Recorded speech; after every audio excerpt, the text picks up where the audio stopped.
attention and your investment in the residents of the state of Tennessee. We appreciate everyone who is part of the board. I'm Tim Berry, and I'll be leading the meeting today. And I want to say that we have several new board members who are joining us that have been appointed this week. And today we have one in attendance with us, and I want to introduce Will Trum as our new board member. So no need to speak right now, but want to make sure that during our break, maybe you get a chance to shake his hand and welcome him. So we're excited to have him as part, and hopefully we'll throw you right in the water and let you start swimming with us and see how this all works. But keep in mind that we do allow the public to view this meeting, so it's being streamed right now, which means when you speak, hit the little button that turns the light green on your microphone, and that way everybody who's out there in YouTube land can hear us and know what we have to say. We try to be as transparent as possible with all of our conversations and meetings. Yesterday we had a really good strategy session as a board, and I think Amy will tell us a little bit more about that. But again, it was really encouraging to know that we are headed in the right direction to allow let the passion of this board for the residents of Tennessee continue to enhance their ability to find the jobs that they need to and get the right careers that they want and that they're seeking for. We want everybody in Tennessee to have a really good job and have a really good career path, and all of the work that we're doing in these meetings helps us do that. So thank you again for being here and for your time. And let's start with the roll call. So Eiler, if you'll start us off with that. And again, hit your button to respond when Eiler calls your name. Good morning.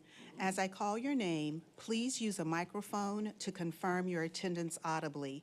If you are a member of a local workforce development board, please state the local board.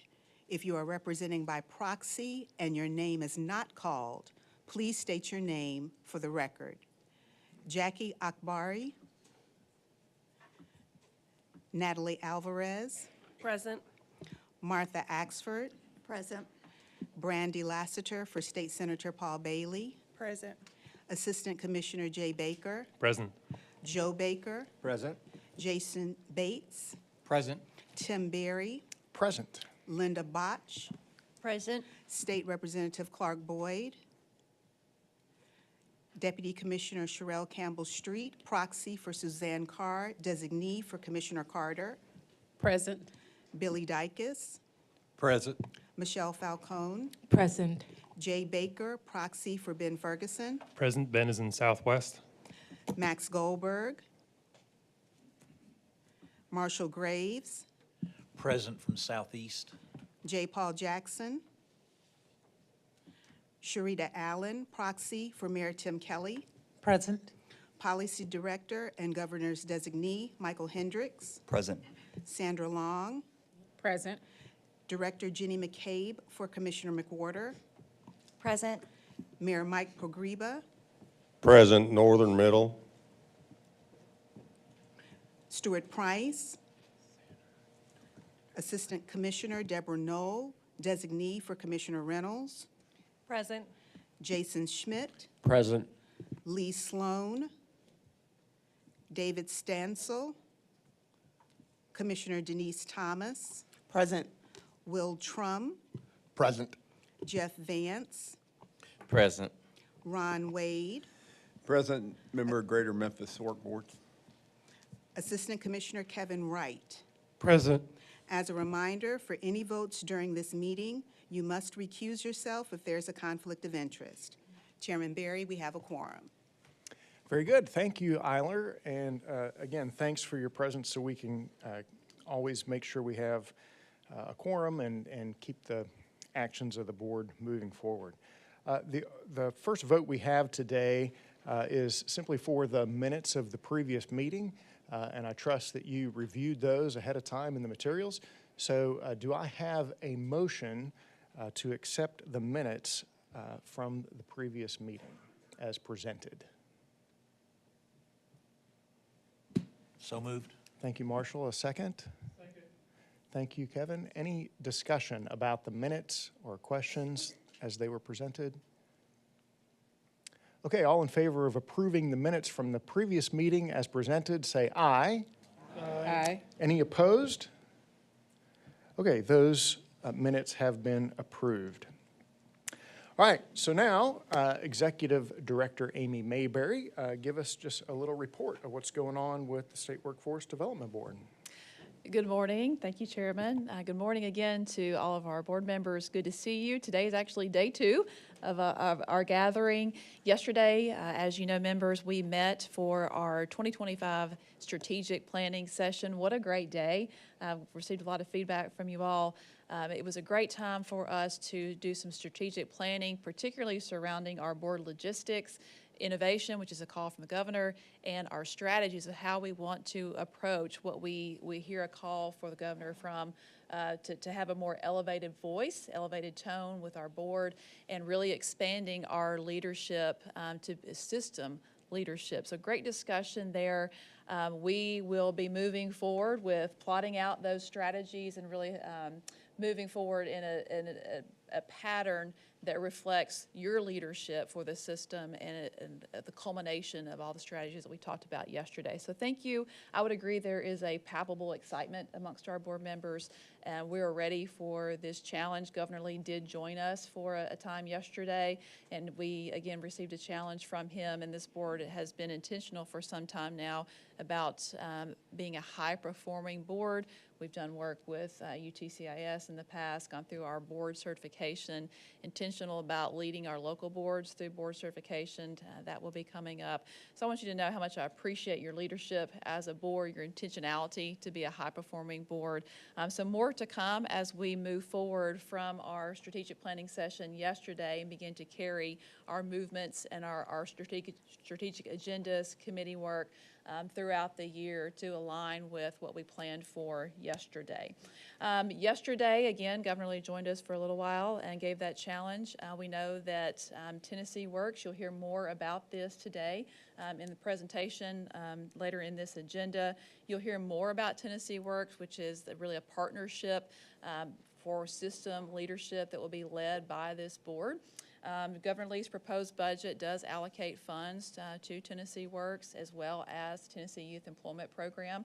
So those are both exciting things in the budget that pertain to State Workforce Board.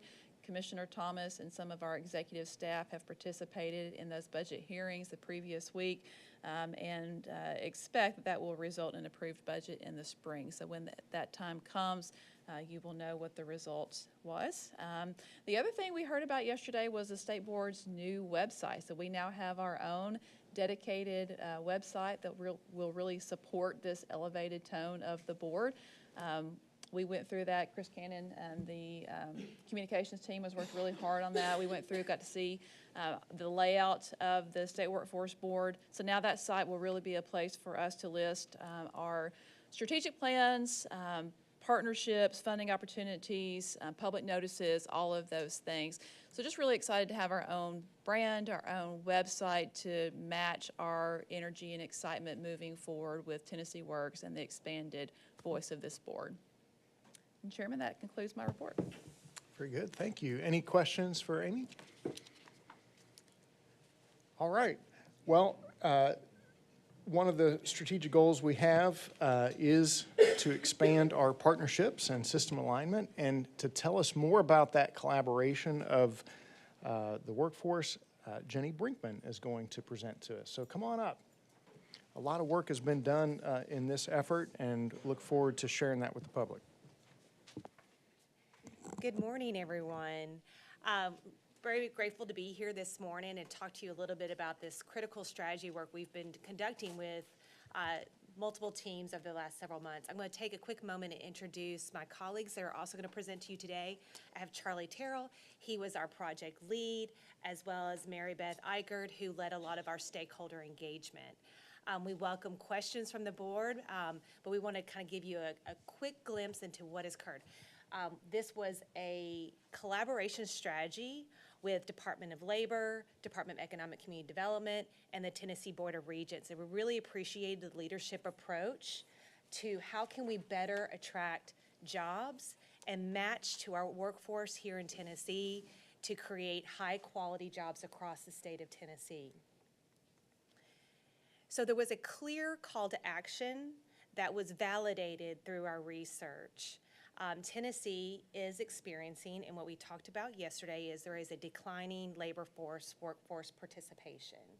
In addition, we are looking at rising unemployment rates as well as a mismatch in workforce needs to the jobs that are available. I'm not going to drain this slide, but it does give a compelling message of why we were brought in to help you all and how we can create this one-stop shop workforce model for the state of Tennessee. Now, I think what would be good is to ground you to how we came to this recommendation. We had 12 weeks working hand in hand across the 3 agencies to one with the vision front and center for Tennessee to be #1 in the country for economic success for both businesses and Tennesseans. So keeping that vision front and center was a clear message for all of us working towards this goal. We started through looking at some benchmarking, looking at your peer states, your competitors, as well as what we consider best-in-class states to gain insights from their best practices. We looked at key labor market insight metrics on how Tennessee is performing today and how it can perform in the future. We looked at the full picture of the ecosystem, so this is some stakeholder analysis, some key engagements from all sectors, and Charlie's going to touch a little bit on that, and ultimately resulting in this roadmap for the future. What is the structure behind the Tennessee Works? What are the key capabilities that are needed? What are the talent that's going to be needed to execute this flawlessly? And then how are you going to track and measure against those performance metrics? We utilize the STAR methodology. That is our own Accenture-branded methodology where we look at how all of those align across the STAR to result in a functional, high-focused workforce model for Tennessee. We established your shared vision. We looked at what barriers exist and how are we going to overcome those in the next few years. And then how can we align your workforce development with your industry demands? How can we foster that collaboration? As the governor mentioned yesterday, there is a lot of great efforts that are occurring across the state. How do we create those pathways that creates collaboration that's a seamless way for industries to come to Tennessee and match to the workforce? How can we enhance that workforce participation and equity? And then what is the technology needed to drive that transformation? Ultimately, our goal is increased employer engagement and stakeholder resilience. Where am I pointing? Oh, there we go. All right, I'm gonna kick it over to Charlie to talk a little bit about who we talked to and what we heard in those key insights. Thanks, Jenny. Good to see everybody, and great to see those that we've been engaging with over the past 12 weeks. So to arrive at our recommendations, we gathered input from a significant number of Tennesseans from all across the state. In fact, we interviewed over 42 key stakeholders across the workforce development ecosystem. This number represents over 100 employers as well, whether it be represented directly by the employer or chambers of commerce across the state. Another number I would highlight for today is in the upper right, 62 plus. We identified 62 plus state positions that serve employers. So there is a lot of great work going on out in the state across multitude of programs, whether it be workforce development, OSHA, but all of these programs are touching employers. And so that is one of the elements that drove us to our recommendations is how can we create a more streamlined process for employers. So just to highlight some of the specific stakeholders that we talked to across the state, these range from local chambers of commerce to TVA to regional TCATs, and the strategy team really gathered input from a broad cross-section of on-the-ground experts, state-level experts across the workforce development and economic development ecosystem. And I would also highlight the role of TVA. Across our interviews, TVA came up time and time again as a key stakeholder in the work that you all do day in and day out. In addition, we talked to 3 site selectors that were recommended to us from ECD. These site selectors really gave us an inside view of where they see Tennessee today and where they see Tennessee going tomorrow. These helped shape our ultimate recommendations. So these key insights from the stakeholder interviews helped shape our recommendations. So what did we hear? And I would want to start, of course, with the strengths of Tennessee. Tennessee, as many of you know, has been leading in economic development over the past decade. But we want to make sure that the next decade is equally as strong and successful. So to highlight some of those strengths that you currently have, you have strong, inspiring leadership. From the governor on down to the commissioners to the staff that are supporting the broader workforce economic development ecosystem. This is a key driver of your success. The structure. You have clear structures across agencies and a commitment to collaboration across. The relationships that we saw in these stakeholder interviews are strong. Those individuals understand the process. They understand workforce and economic development, leading to successful wins, whether it be large relocations or maintaining the employer base that is here today. The metrics, they are established, whether it be WIOA metrics, whether it be metrics from ECD, you all have clear economic KPIs that are driving your day in and day out. And then I think the most important, the strengths of the teams, the leadership of the teams, the technical skills. It is extremely strong here in Tennessee. I've been working in workforce development for the past 18 years, and over the last 3 months, I think we've all been in awe of the work that you all do and your teams do as well. And then data and technology. There's a clear understanding of the rapid change that has been occurring over the past 3, 6, 12 months. And there are discussions about how to better integrate AI into those processes to better improve the services to job seekers and employers. So these are the strengths. So we reviewed the strengths and what's working well. We also looked at current challenges. I mentioned the site selectors. So the site selectors very much provided input on the last decade and where Tennessee is going. And I think much of the themes that we uncovered were validated by those site selectors in what they wanted to see Tennessee improve on to maintain the economic growth that you all have seen. So collaboration and coordination. There are duplication of programs, of efforts, and there is some inconsistent messaging. And so this is direct feedback from these stakeholder interviews. And so there's both strengths here and weaknesses, but ultimately this is what we heard. In terms of data and technology, I mentioned the need for further integration.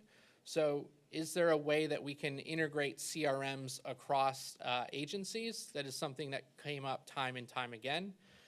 Funding and resources. I think everybody is probably understanding the funding streams of WIOA and the ability or lack of ability to braid funds in certain times. And so is there a way that we can better resource the workforce and economic development ecosystem?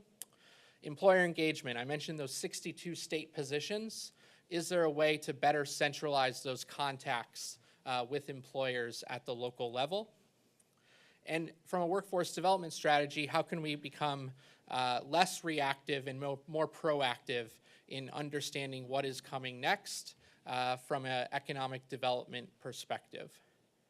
And then how can we improve the performance management and monitoring of all of the programs to align to better outcomes and to achieve those outcomes as well? So we've kind of set the stage in terms of our research and what we learned to drive to our recommendations. Jenny mentioned the vision that we established, and it's a clear vision. Tennessee is #1 in the country in economic success for both businesses and Tennesseans. Everyone believes this vision from the governor on down. And Commissioner Thomas, in one of our stakeholder interviews, I thought said a very good quote, and she said, there's lots of great work going on. We need to bring it together. And so that's ultimately why TN works, is seeing the investment that I think you all know needs to be there to grow Tennessee over the next decade. So the primary goals of the new TN Works team are to translate the state's vision, your strategy as a board, into action and into economic development results. It's really to serve as a special projects hub for priority industries and key statewide initiatives to engage employers related to those industries and related to those initiatives, while also developing and cultivating a compelling brand for TN Works in the broader market to attract those businesses to continue to move to Tennessee.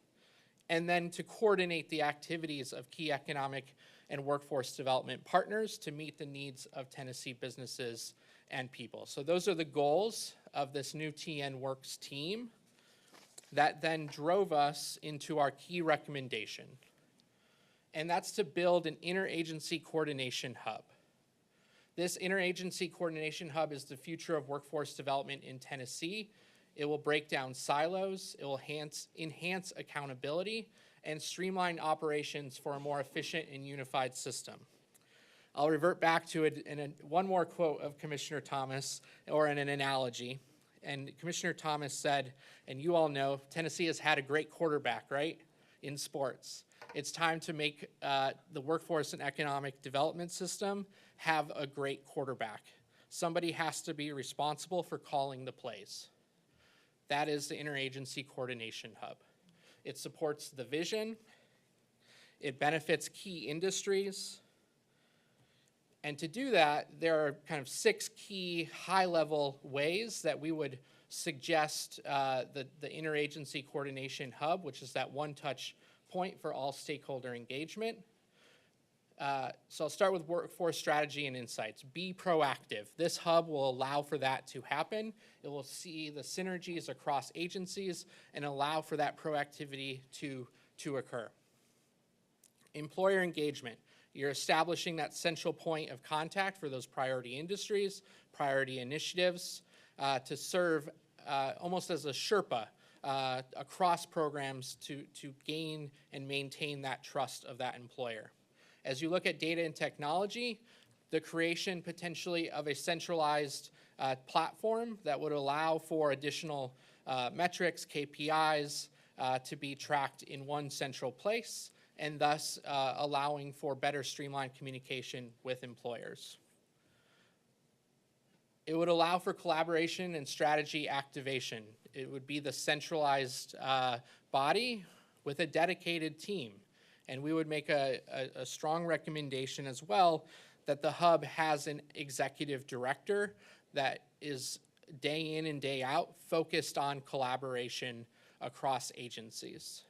It would also support funding and resource allocation across programs, thus creating additional braided funds to support Tennesseans and employers in the state. And then lastly, to better track those ultimate outcomes that we all want to see happen, both getting people back to work, getting them upskilled, and getting employers the growth of talent that they need to compete in the global economy.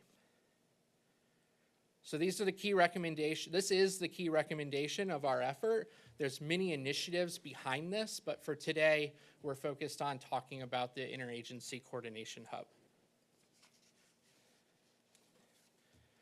Now turn it to you all for any questions that you may have.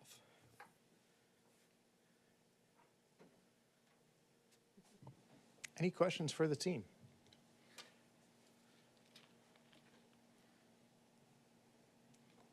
Wow, that means you've done a phenomenal job expressing everything and all the work that you've done. I think several of the folks here have been part of that interview, so I think they have a good understanding. And those who had a chance to attend yesterday also had a good understanding of where we're headed. So I know a few folks, it's new to them today, so happy to allow them to hear it. But anything else that we need to get from these folks? Very good. Any Commissioner, anything else you want to add? I was actually looking at Michael, see if there was anything he needed to add. Yeah. No, that's a great summary. Thank you for all of your work, seriously, to put all this together, to hear all the stakeholders. I know it was a lot of work, so thank you. I'm sorry, I lied inadvertently, because I think the first slide showed economic development, labor, and TBR. And I know TBR is here. We obviously have, I think Jeff and Vicki are here. Hi. Jenny's here from ECD. But I also want to recognize that Department of Education and Human Services were also there. And I just really want to call out their work and their commitment, as well as the Tennessee Higher Education Commission. And so, again, I think this is a visual embodiment of a lot of other agencies. Corrections has also lended voice. There's a lot of folks that are really excited and very intentional about supporting this. And so you may not have seen all the states there on the slides, but please know there are multiple agencies that are working together. I just want to make sure we call them out. So thank you. Very good. All right, thank you very much. Thank you. Okay, next, yeah, good work, yes. Give them an applause. I like where we're headed with that. Okay, next, let's get the fiscal report. Brian, come on up.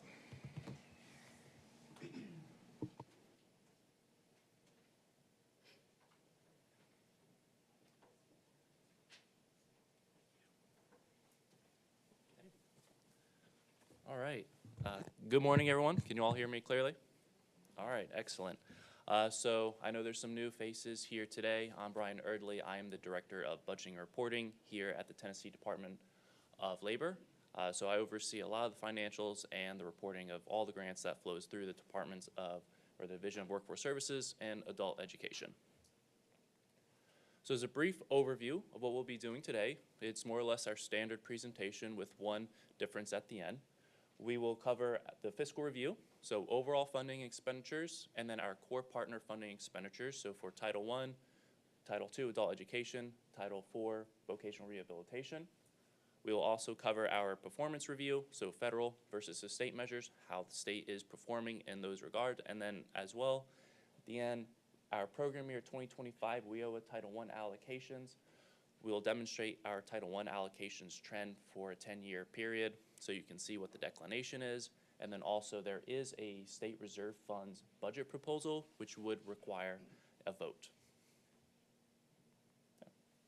So in terms of overall funding expenditures, we have about $237 million in authorized funding as of December 2024. And that includes all of our core partners, workforce services programs, adult education, and vocational rehabilitation. One thing to note is, you can see a steady consistency in terms of authorized funding over from year to year, with the $237 million for 2025 through December of 2024.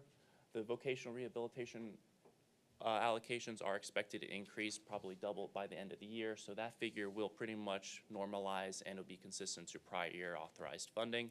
And then in terms of expenditures below, you can see the distribution of the expenditures by workforce services, adult education, and vocational rehabilitation.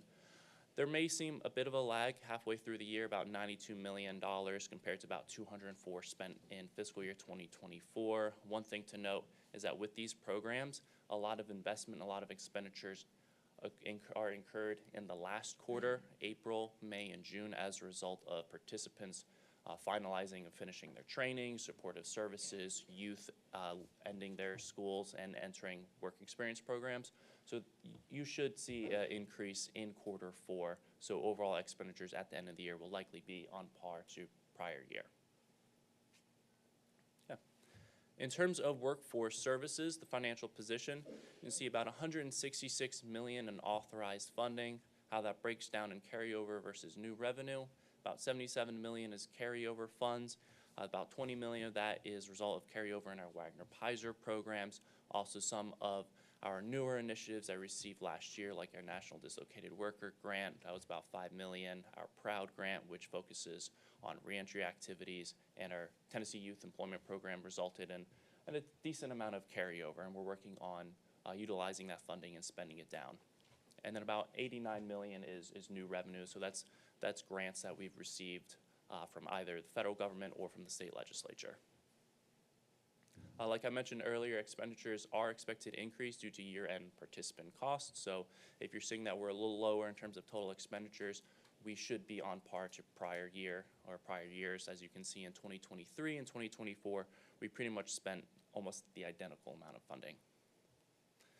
And then in 2025, we had about $21 million in discretionary funds received, and that's across apprenticeship programs, Hurricane Helene relief, about $1 million, providing disaster relief to response in Northeast and East Tennessee. Micro-credentialing through the Goods Jobs Challenge, that's about $1 million. It's a partnership with the University of Memphis, our reentry grants, and of course, our Rural Initiative Grant, which is about $6.4 million. That's an interagency agreement with TennCare. And then this provides a distribution of the formula grants we've received versus the discretionary grants we've received from 2023 through 2025. As you can note that the formula grants have been declining. 2 years ago it was about 26.6. Through quarter 2 of this fiscal year 2025, that is December 2024, we have about 13.7. Some of the main reasons why there's a huge declination is, one, the Trade Adjustment Assistance Program is currently set to sunset at the federal level in September of 2026. So after that, there likely no longer be any TAA funds. We used to receive about 2.6 in 2023. Prior to that, it used to be a $5 to $8 million grant. As you can tell, last year received, or this year received, about $100,000, and that's all to just sort of wrap up the program before it ends.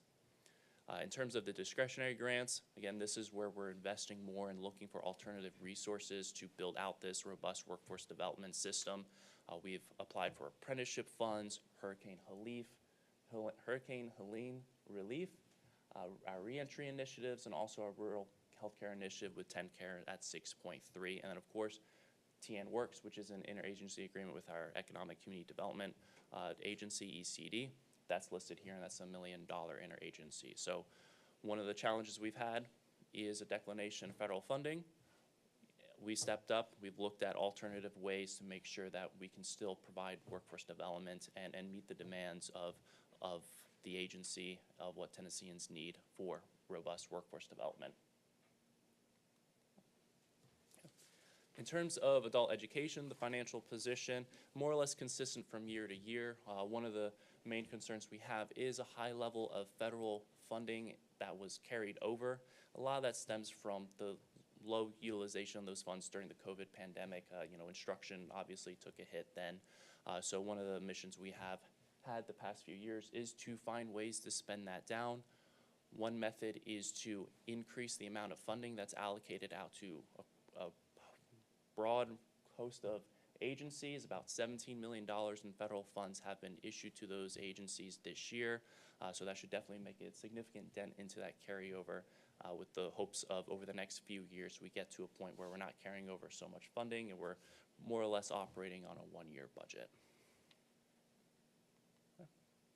And in terms of vocational rehabilitation, as I mentioned earlier, the reporting for this is based off of the federal funds that are drawn down. So through December of 2024, about $43.6 million has been spent and drawn down.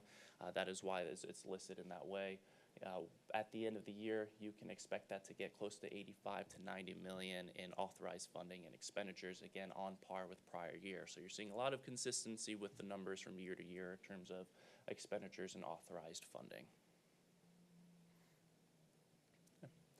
In terms of federal performance measures, Q2 total enrollments for Title I continue a declining trend in participation.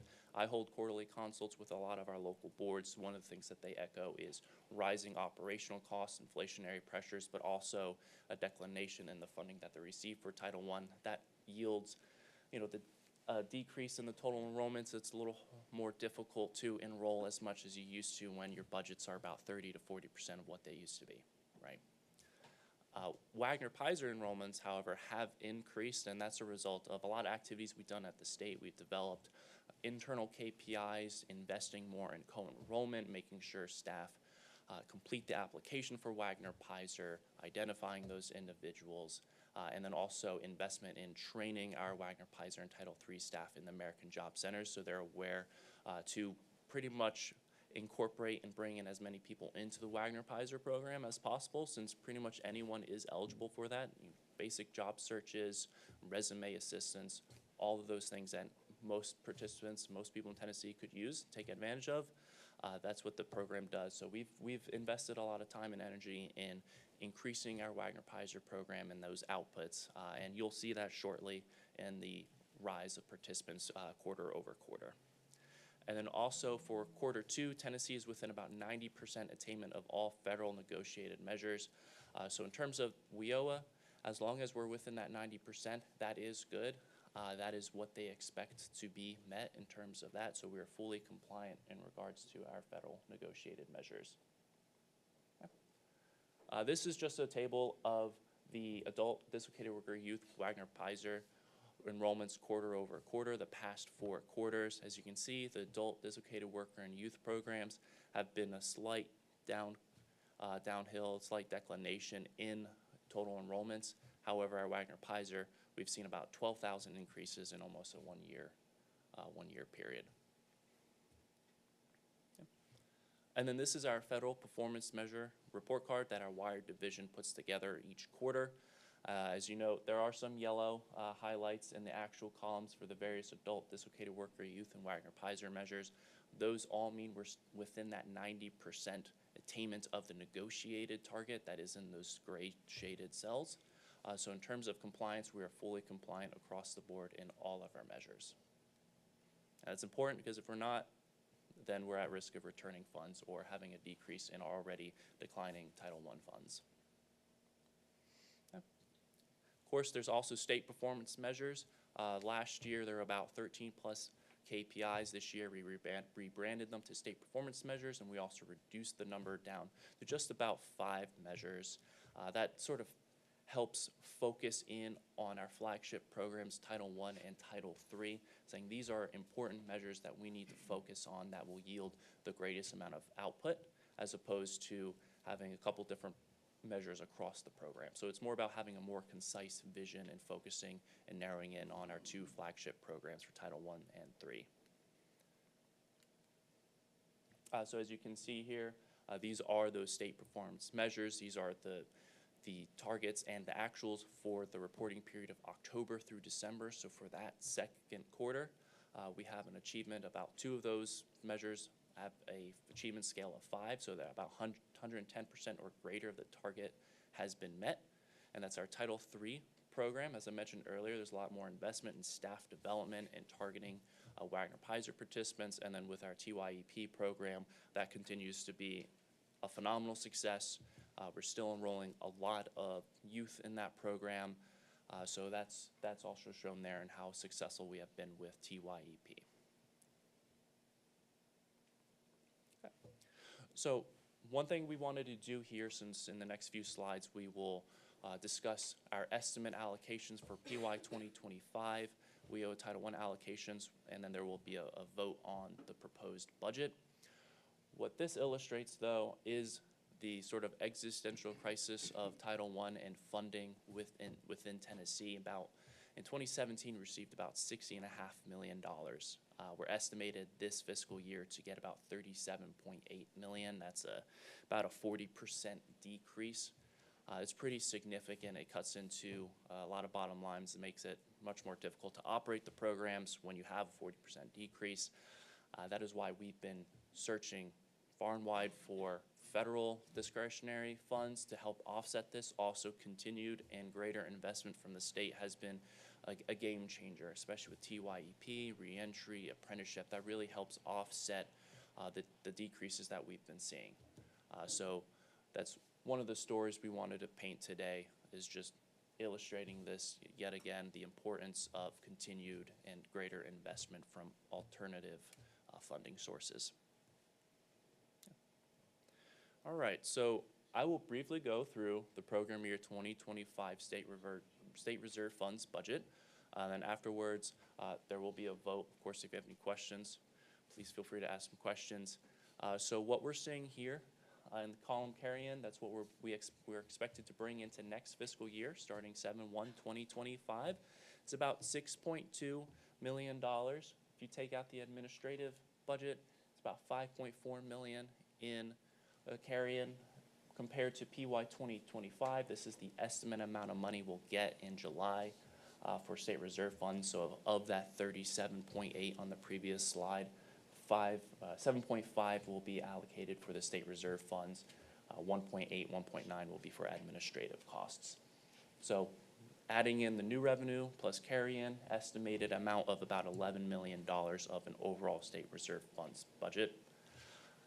Where the funds go. So this is a breakdown of how we are proposing to utilize the funding.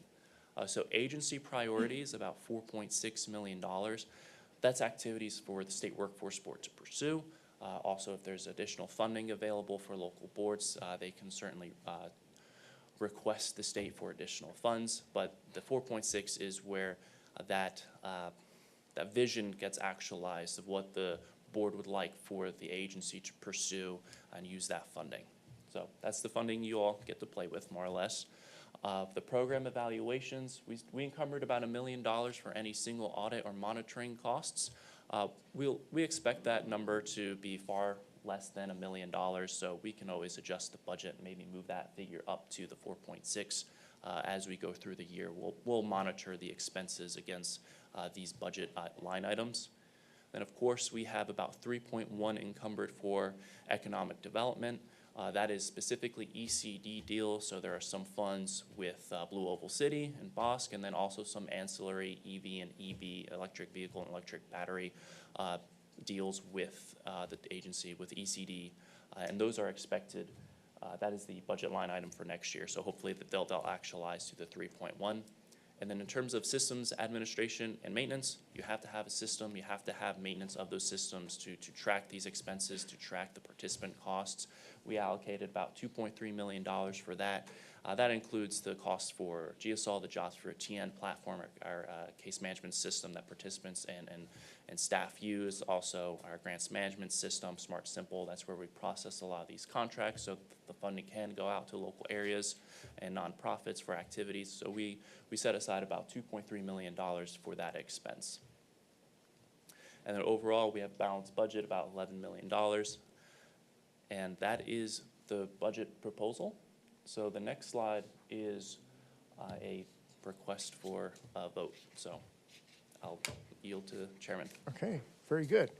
First, are there any questions for Brian? I think he always does a great job of putting it in terms that at least I can understand, and hopefully you guys can too. So, Chairman Berry, I do have a question. please.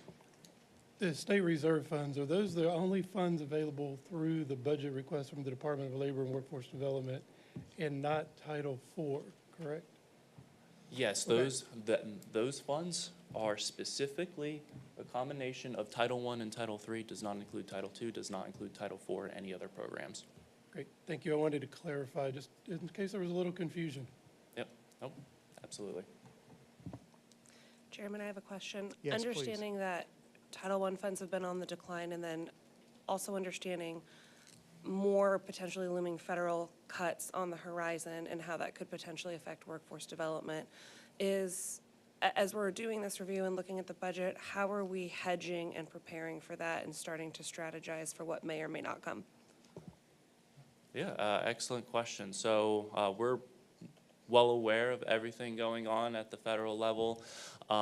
We have frequent conversations, reviewing the budgets, trying to identify workload, capacity, staffing issues, finding ways to leverage some of these existing programs, particularly state funds, so staff and those costs can be shared. So we don't want to overload one program if there's staff or these costs that can be distributed equitably across multiple programs. That's one thing that we pursue to make sure that we, each program where there is some funding available, that they can take account for those costs as well. And then also consistently looking for discretionary funds. I know commissioners and advocate for Tennessee always working with the legislature. So any state funds are helpful. Like TYEP was a significant success. TYEP was $15 million. That's pretty much what we get each year in youth funds. So stories like that, diversifying your portfolio is something we've been doing consistently the past few years, because we've had the foresight, we've known what the writing on the wall is. If I go back to this is no surprise that we're here, right? So even several years ago, we were at $45, $46 million with the idea that it would continue to decline. So we've been preparing ourselves, looking for alternative funding sources for that. Yes, please. Just to add additional context, thank you, Brian. I think that's exactly right. Will you put that slide back, Brian, just for a second? I know I've kind of mentioned this to the board several times about what we've been seeing with the federal declination of funds. I'll go back to, for the purpose of our newer board members, this is really housed in a very outdated and antiquated formula allocation that is used to appropriate the funds.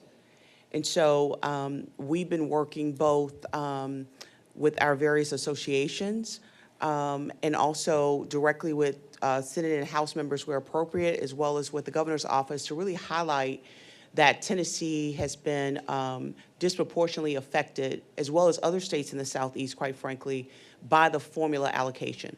If you look at a heat map of business and industry relocation and where they're coming to the Southeast. Incredible amount of energy among Tennessee and other states. But the way the formula is developed, they use things like unemployment rates. So you almost penalize a state if they have low unemployment. So the states that have, the larger states, New Jersey, California, and I'm not picking on them, but they get a tremendous amount of the funding in an already shrinking pot. And the states that are really doing the work and really are really driving the workforce, the labor market, do not get considered under the allocation. So I think for us, it's more than just it's an amount. The formula needs to change, because if for some reason, Congress says we're going to put $100 more million into the pot, with the formula, Tennessee would still not get its fair share. And so what does that really mean? That means that even with WIOA reauthorization, the language changes, but it doesn't change the formula. It doesn't change the allocation. So we will not only need just our state workforce board to posture against what we think really is a workforce atrocity, in my opinion, but also we've been working with the National Governors Association, the National Association of State Workforce Agencies, and others to raise awareness that we really need to think differently about this. But I will tell you, in 2017 to now, 2017 was when I became the Assistant Commissioner in Workforce Services.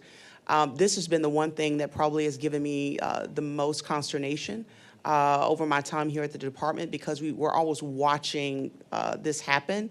And it's somewhat of a, you can sort of almost feel helpless when I talk to some of my colleagues, but we're not in a woe is me posture, so I want to be clear. I think Tennessee Works is also a solve, because part of the reason why I think there hasn't been a lot of energy to change the formula allocation is because we have to come up with proof of concept that the investment works. Tennessee Works is a tremendous example to be able to do that, because if you really look at, if you go back to what Accenture shared with us, you have all of these agencies and all of these positions working on the same thing, so there's a lot of duplication.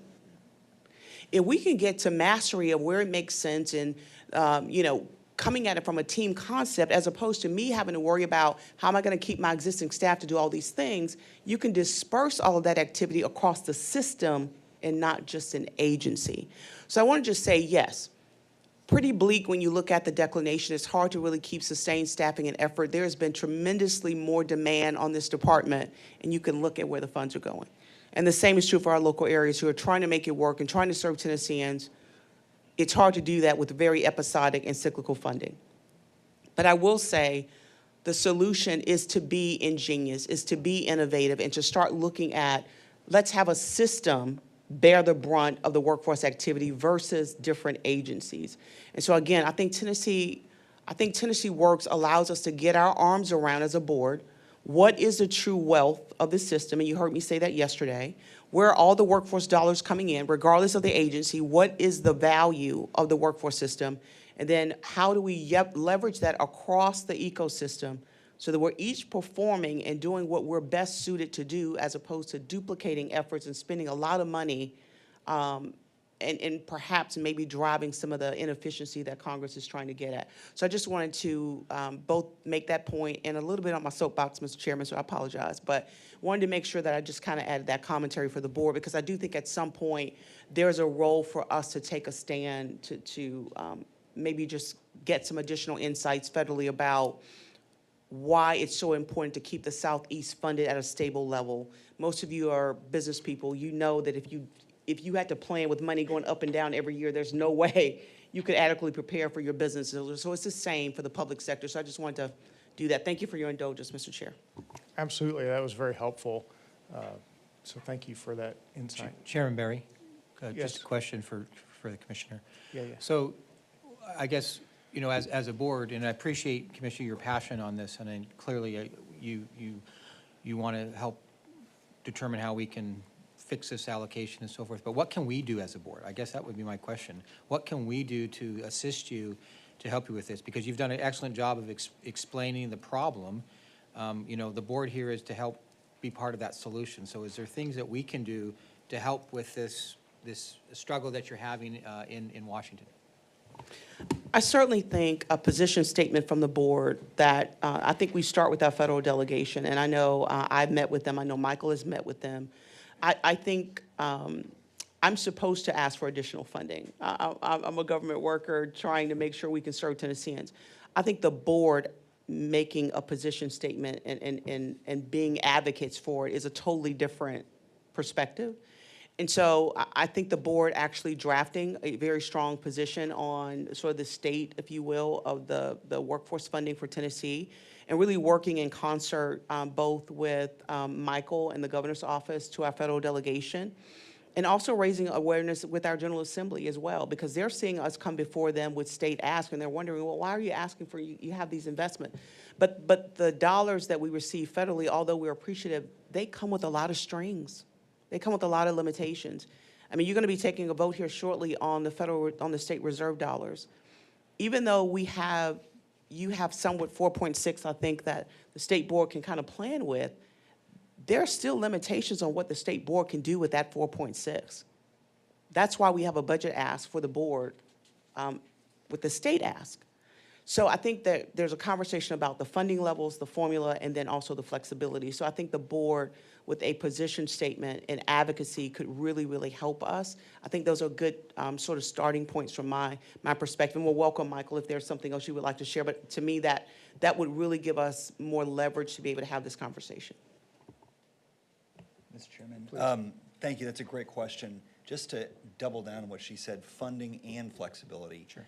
Something that the governor has led on over the past couple months, as Congress has considered WIOA reauthorization, is allowing states to have more freedom and flexibility of how to administer these funds for the needs of our state and to be able to deliver the best outcomes, not only for the state, but for individual workers. And understand that there's all sorts of other programs being delivered between different departments and different federal funding sources, possibly to that same individual. How can we better coordinate that and weave different funding streams together, getting that flexibility as well? So thank you so much for raising that. That's something that Governor Lee is very, very passionate about. So thank you both for that. I appreciate that insight. Chairman Barry, is that something that we as a board need to consider, to Commissioner's point of some type of position statement that we need to look at? I don't necessarily, nothing we can do right today, but I mean, is that something that we need to put on for future board meetings to discuss? Yeah, I think absolutely makes sense, so that, you know, we can go on record and have that influence moving forward. All right, Jason, did you have? One related follow-up question for both the commissioner and the policy director.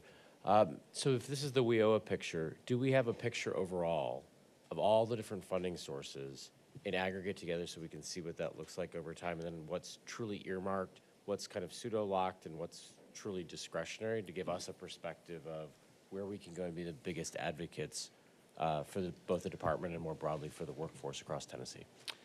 So to answer your question, I think we have a partial picture, which is why, you know, I strongly suggest to the board, you know, I think it makes sense to kind of get through budget since there is an ask for the state board. Part of your flexibility and part of your authority is to order, you know, studies and evaluations. I would strongly recommend that the board do that, to look at, to Michael's point, what are all the dollars coming in across the state agencies that have a workforce focus. That gives the board a very clear picture and a portfolio of services and dollars associated so that you can make decisions about where it should go, not just for the purposes of being able to leverage more funding, but to the incredibly important point that Michael made about how can Tennesseans access this in a very streamlined way so they don't have to go to 7 different agencies to find a solution to sometime what is a very single problem. So I think, you know, being able to order that assessment would really help, to your point, Jason, which I think is a valid one. We need to really rein it all in to see what we're really dealing with. Okay, yeah, Marshall. I guess I'm thinking about what Mr. Bates had to say. Do we need to make a motion to this request such that the state, Amy's team, would develop maybe a position statement that we could review? I mean, there seems like there's some action there. It's my understanding we don't have to make a motion, we can make the request. Okay. So can we make that request? Do we need to do something Yeah. formally to make that request? Is that request made? Yeah. I can make that request. Can we the make the only- request? And Marshall, thank you, because my concern is that then we start planning on the next one, and that's May.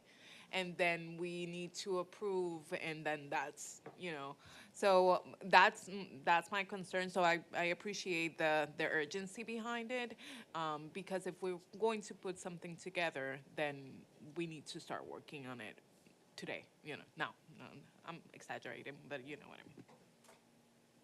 Yep. So what does that look like? Yeah, what does that look like? Yeah. Anybody has to be board? You? I'm sorry? Okay. Yeah, All right, so just so that it's on record, just so that Executive Director Mayberry has the right direction, let's take a motion to create and adopt a position statement. And Chairman Barry, if I could interrupt first, I believe we had a new board member be present or join, and so before any votes, I just want to make sure we get the board members' presence on the record. Got it. And it's member, I think it's Miss, is it there's Upcari? Hi, good to see you. Didn't see you down there. Thank you, Jackie.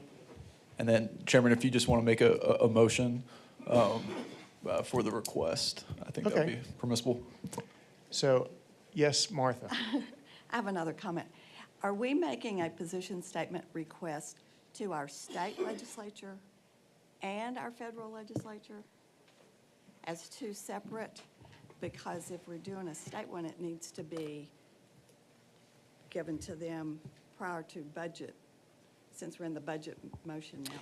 So the position statement can essentially be a general one that talks about the condition of the funding. That doesn't necessarily have to be specific to the state or to the federal delegation. It could be a general statement, because what it allows us to do is we can then take that statement and use it both for state purposes, to our federal delegation, also to our associations, because this is something that we've talked about for other state boards is to do something similar, and so there's power in numbers. And so I think if we adopt just a general sort of state or condition of workforce funding, it'll have multiple applications.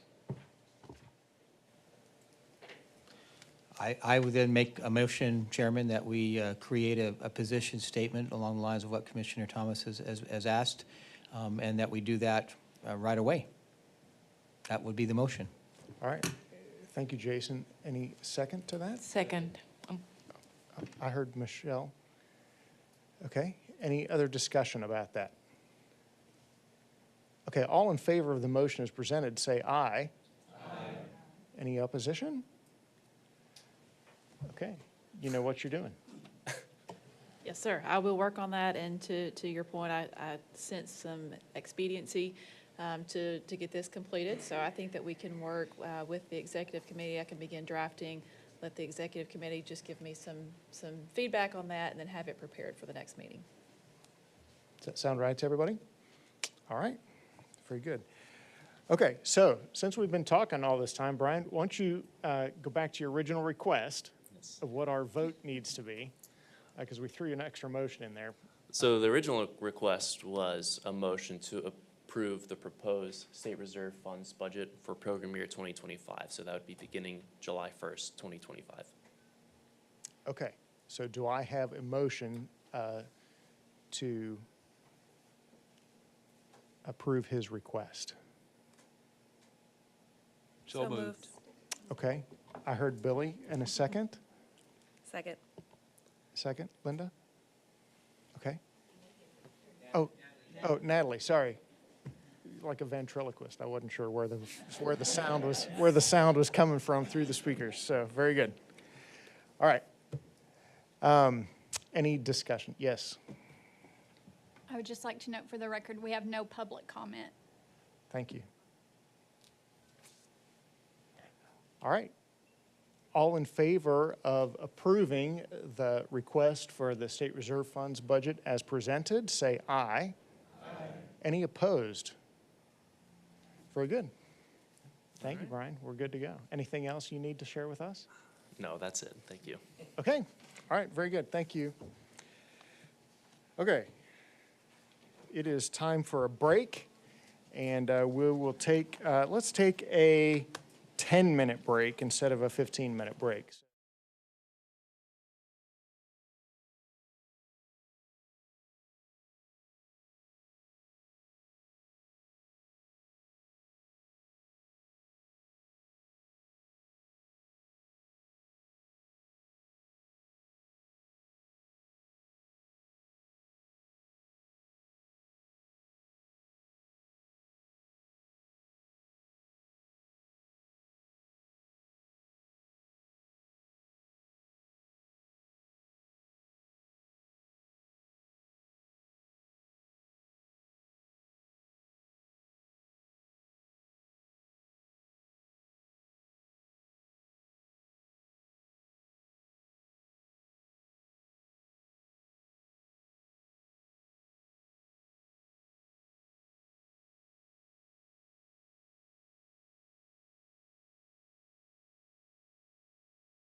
Michelle Falcone, and we have a lot of business in this one that will require several votes. And just to give everybody the heads up before we get going on this, this board is known for its efficiency, and what we're doing here is not due to our, what you're going to see is a very tedious vote process. All right, I'll just call it out like that. But it's not because we're trying to be inefficient or to be in the spirit of, to help the reputation of government inefficiency. Instead, what we're trying to do is be transparent about every vote. And we're trying to make sure as a board that we're not trying to lump a bunch of votes into just one thing, but that we can call out each vote, let everybody understand what the policy change is about, and give everybody a chance to comment on that. So, you know, in the past, we may have lumped some of these together in one vote, but we're going to call out each vote. We're going to do a roll call vote for each one of these policies, and there are 8 of them. So it's going to sound a little redundant. It might be a little bit tedious, but just understand the why is because of the transparency of this board, not because we're trying to be bureaucratic or anything. So thank you for your patience as we go through some of these. But with that said, and with that understanding, Michelle, why don't you give us one of these policies at a time, and we'll vote on one. I know that I happened to be in that committee meeting this morning, and you did a great job of summing up each one of these. Everybody's had a copy of them ahead of time in their materials, so you hopefully had a chance to review those if you weren't in the committee today. And then after each summation, we'll ask for a vote and questions and all that, and we'll get going. Yep. I'm going to start with an overview of the process itself. It's threefold. The changes that are coming forward to the board is the first one is to allow the board to be more, to make it easier for us to implement any innovations, forward thinking, all the ideas, all of that, up on the delivery system and in all areas of the whole entire workforce. So that's number one. Number two, it provides flexibility to the local boards as well. That's kind of the most that I saw this time around. Thankfully, we had participation of the local boards, so I was able to ask them as well, does this help? So there is some flexibility there. And then number three is because some of these policies are requested by the USDOL, Department of Labor, of course, to ensure compliance. So we're going to go through them. What I'm going to do is read a little bit this time, and then I'm going to try to do the same thing that I did just to help you understand, and then I'll pass it to the chairman, all right? So we're going to start with the one-stop system design policy. This has been heavily updated to better support workforce reimagined and reflect innovations in the one-stop design. The policy promotes agile and fiscally responsible one-stop delivery systems utilizing service delivery outside of the brick and mortar. So we have been discussing time and time again on get to that candidate or job seeker where they are, right? We've been continuously discussing that. So this policy allows us a little bit of flexibility and opens up, redefines some of this terms so we can be more flexible. And it also compromises on excellence when it comes to customer service. So this is the first one. You can take it from there. Okay.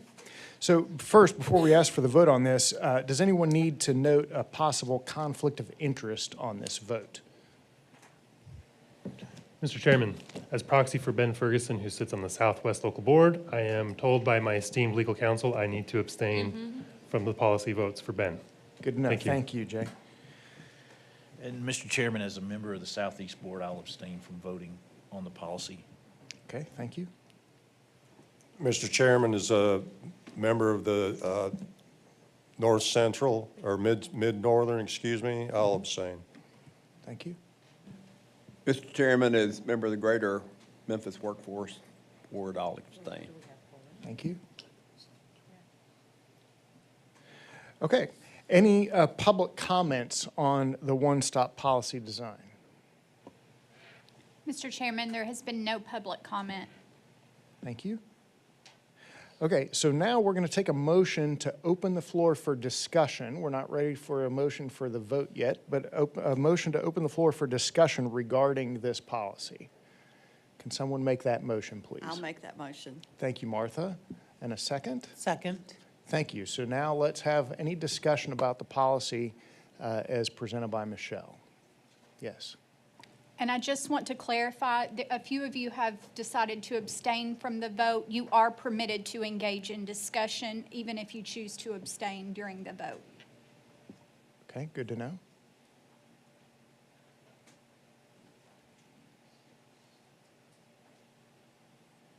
Okay, hearing no discussion, I'm going to ask for a motion to adopt the revised policy as presented by Michelle and the Oversight Committee. Motion to adopt?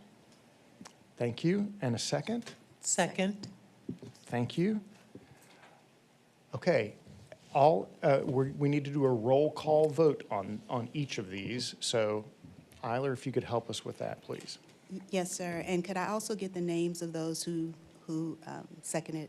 Yeah, who motioned? Both. Okay. Sharita Allen. Yeah, and I think Jenny was the motion maker, right? And Sharita was the second.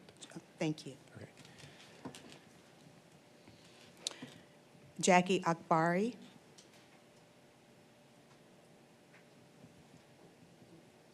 Yep. So we can do a yes or no vote Yes. on the roll call, okay? Thank you.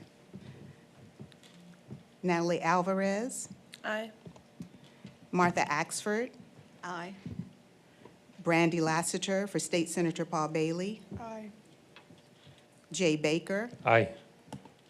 Joe Baker. Aye. Jason Bates. Aye. Tim Berry. Aye. Linda Botch. Aye. Sherelle Campbell Street, proxy for Suzanne Carr for Commissioner Carter. Aye. Billy Dykes. Aye. Michelle Falcone. Aye. Jay Baker, proxy for Ben Ferguson, has abstained. Marshall Graves has abstained. Sharita Allen, proxy for Mayor Tim Kelly. Aye. Michael Hendricks. Yes. Sandra Long. Yes. Jeannie McCabe for Commissioner McWhorter. Aye.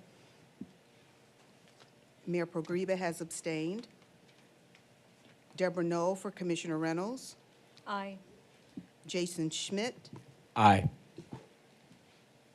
Denise Thomas. Aye. Will Trum. Yes. Jeff Vance. Aye. Ron Wade has abstained. Kevin Wright. Aye.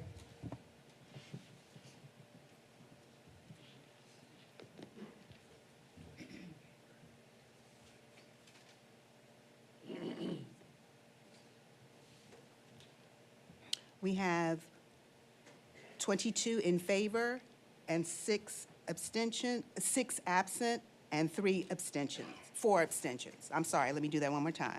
22 in favor, none opposed, 4 abstentions, and 6 absences. Okay. Great. Now we just have to do this 7 more times. Are we ready? Oh, yeah. The motion carried. Very good. Excellent. Thank you. All right, Michelle, number 2. All right, so the second one has to do with the minimum participant cost rate. Previously, it only allowed for workforce innovation, WIOA, Title I, and to be included. And now, one of the adjustments is that it was rephrased to clarify, specify, and we're going to add the qualifying expenditures and cumulative programs expenditures as well. We do have a public commentary that was added recently, and you still don't have that, but it does add now the incorporates the incumbent worker training into the rates. So that's basically providing, again, this is more of the flexibility for the locals, for the local boards to kind of can work through the ratings as well. Okay. Right? So first, does anyone need to abstain from this vote?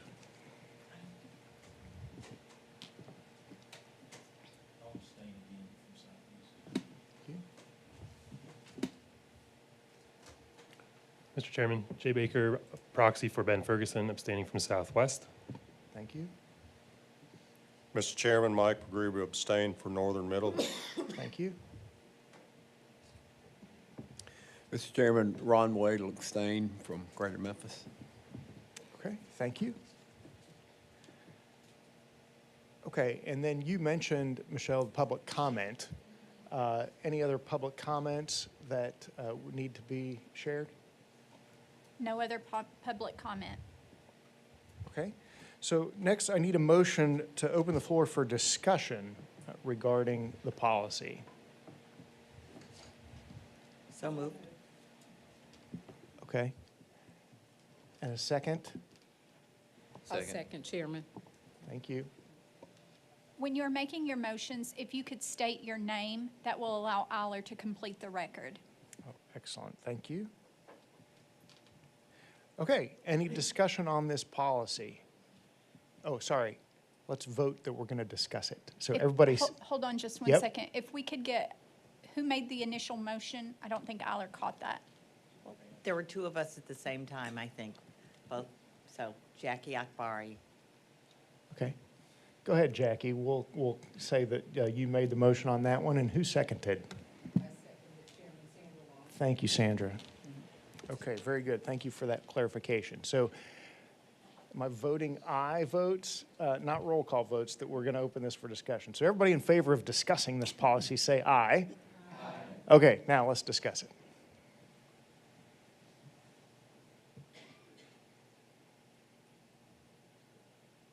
Okay, no discussion. Very good. So in that case,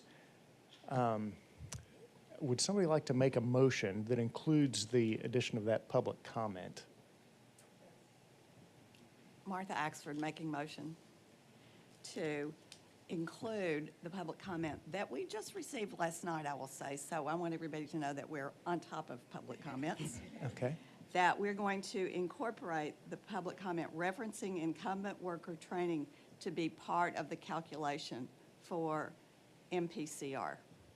Okay. Very good. And anyone second Martha's? Sharita Allen, I will second that motion. Okay. Very good. So with the motion and the second, let's again do the roll call vote for that motion. Jackie Akbari, Yes. Natalie Alvarez, Aye. Martha Axford, Aye. Brandy Lassiter for State Senator Paul Bailey, Aye. Jay Baker, Aye. Joe Baker, Aye. Jason Bates, Aye. Tim Berry, Yes. Linda Botch, Aye. Sherelle Campbell Street, proxy for Suzanne Carr for Commissioner Carter, Aye. Billy Dykes, Aye. Michelle Falcone, Aye. Jay Baker for Ben Ferguson has abstained, Marshall Graves has abstained, Sharita Allen, proxy for Mayor Tim Kelly, Yes. Michael Hendricks, Yes. Sandra Long, Yes. Jeannie McCabe for Commissioner McWhorter, Aye. Mayor Progreba has abstained, Deborah Knoll for Commissioner Reynolds, Aye. Jason Schmidt, Aye. Denise Thomas, Aye. Will Trum, Yes. Jeff Vance, Yes. Ron Wade has abstained, Kevin Wright. Yes.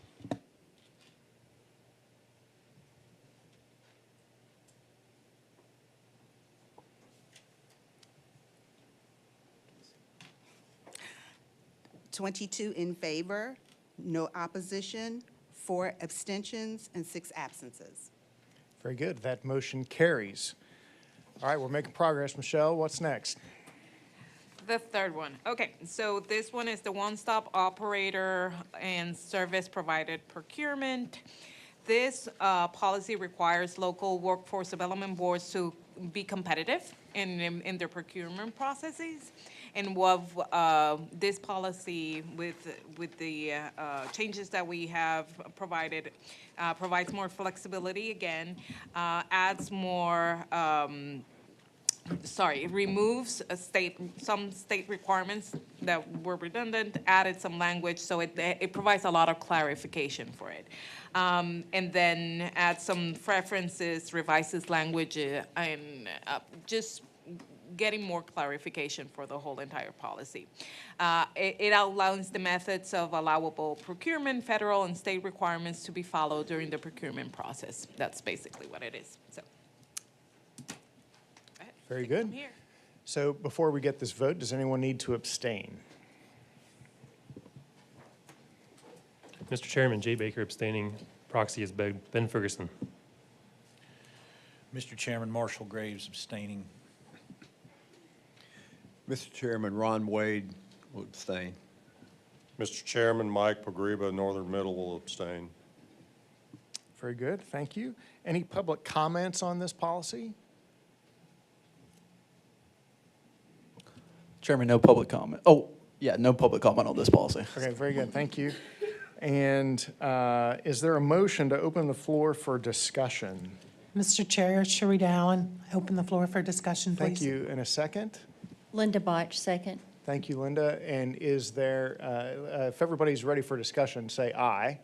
Aye. Let's go. What do we have?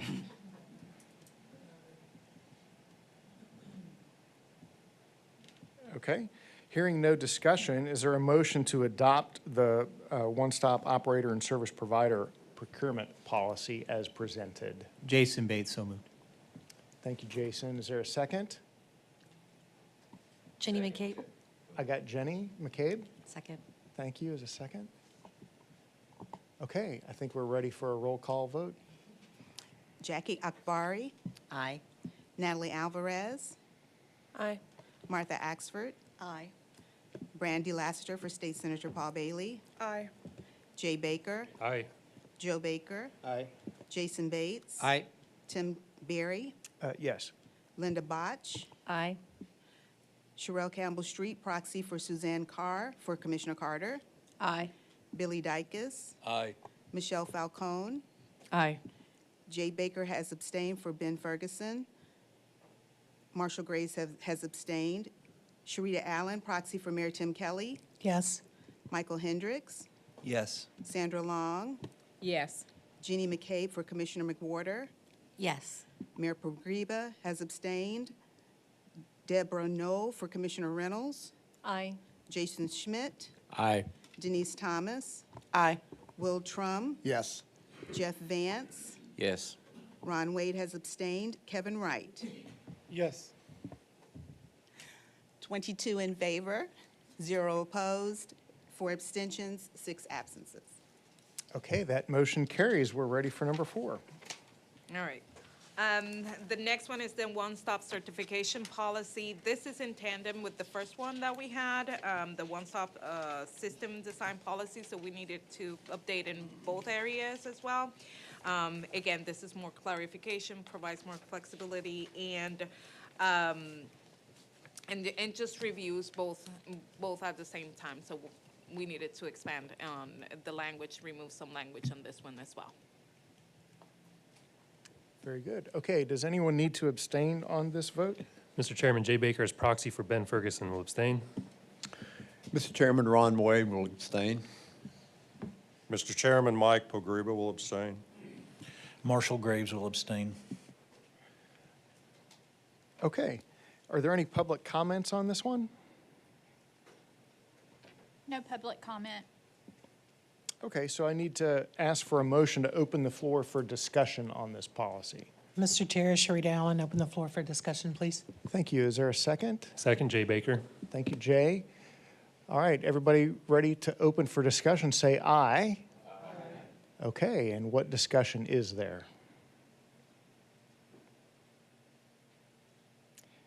Okay, hearing none, I'll ask for a motion to adopt the one-stop certification policy as presented.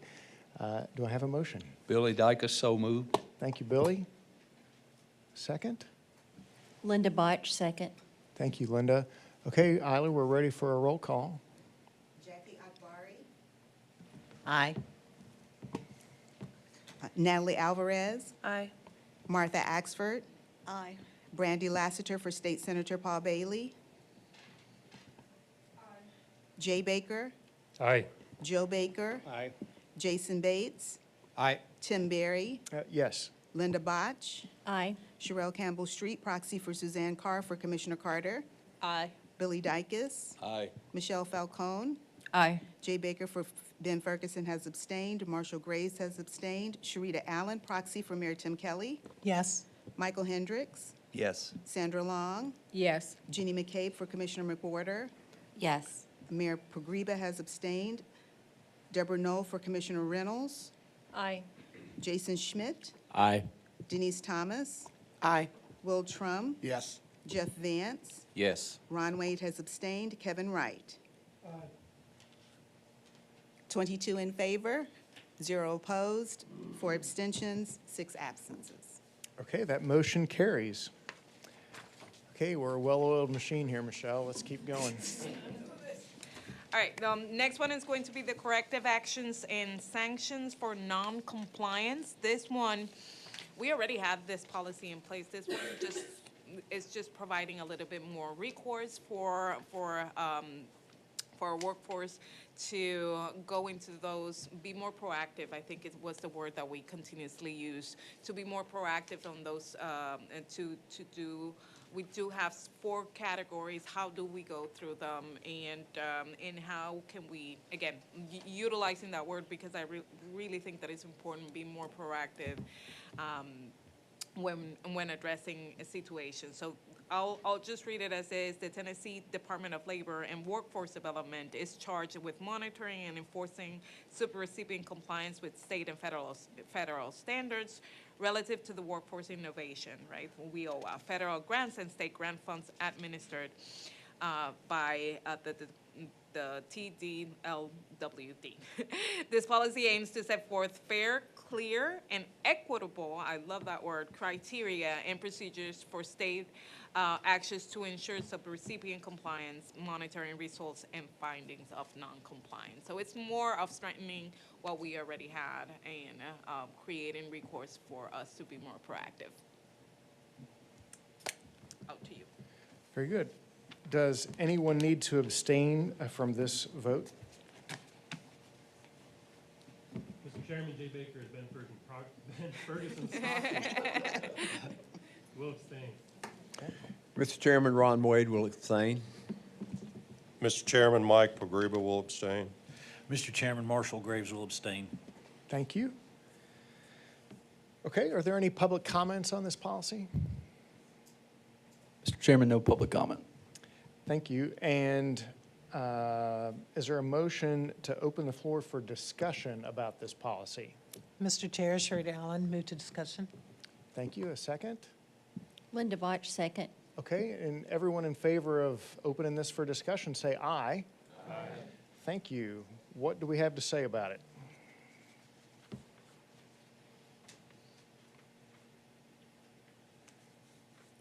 Okay, with no discussion, I'll ask for a motion to adopt the revised corrective actions policy as presented. Mr. Chairman, Jason Bates, make the motion. Thank you, Jason. Second? Jenny McCabe, second. Thank you, Jenny. Okay, Isla, we're ready for the roll call vote. Jackie Akbari. Yes. Natalie Alvarez. Aye. Martha Axford. Aye. Brandy Lassiter for State Senator Paul Bailey. Aye. Jay Baker. Aye. Joe Baker. Aye. Jason Bates. Aye. Tim Berry. Yes. Linda Botch. Aye.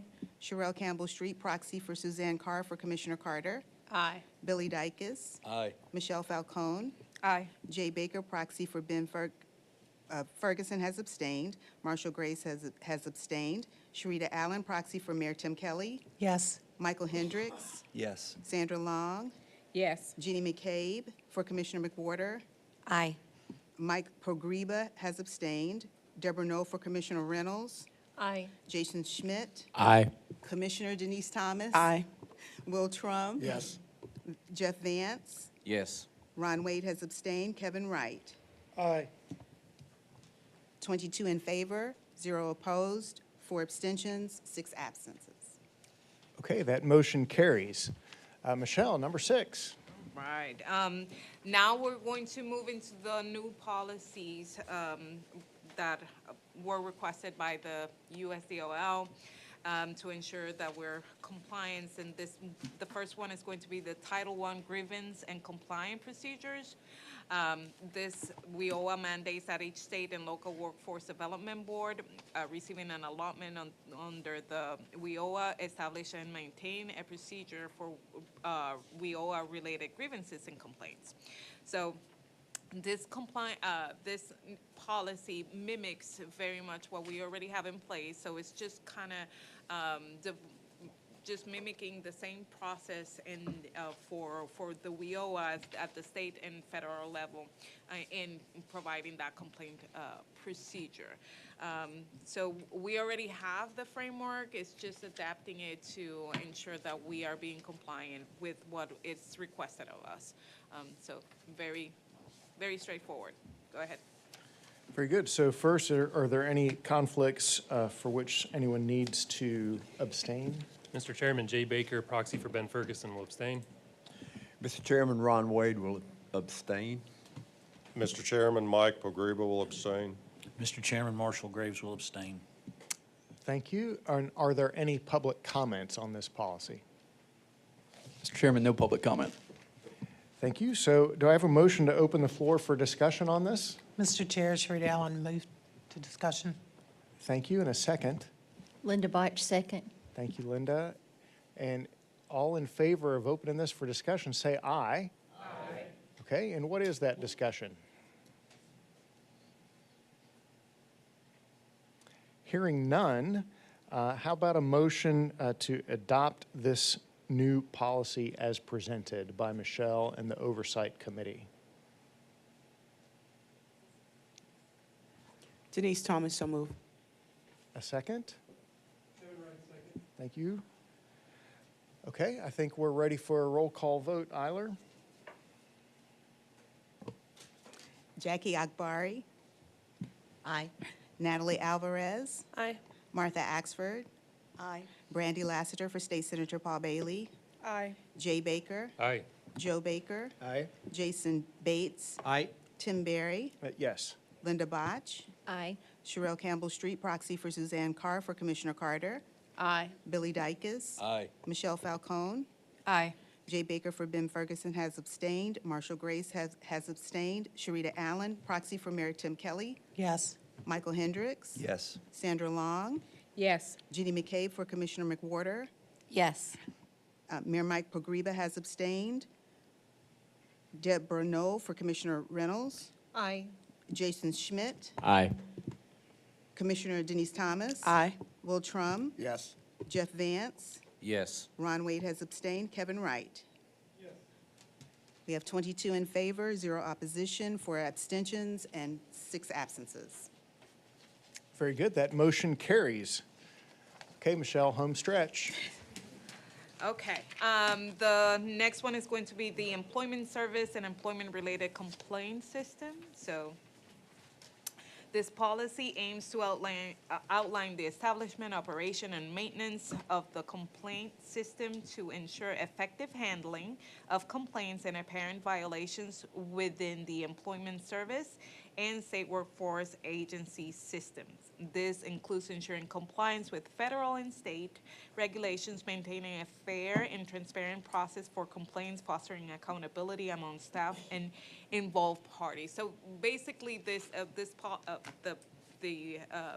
additions to this policy is to create more transparency, right? So it's creating more of a documentation, a hub, so we can, the process is more streamlined and it can create more transparency for all the parties involved. That's basically what it is. Very good. So before we move forward, is there anyone who needs to abstain for talking about this or voting on it? Mr. Chairman, Jay Baker for Ben Ferguson will abstain. Mr. Chair, Ron Wade will abstain. Mr. Chairman, Mike Pogreba abstain. Mr. Chairman, Marshall Graves abstains. Thank you. And are there any public comments on this one?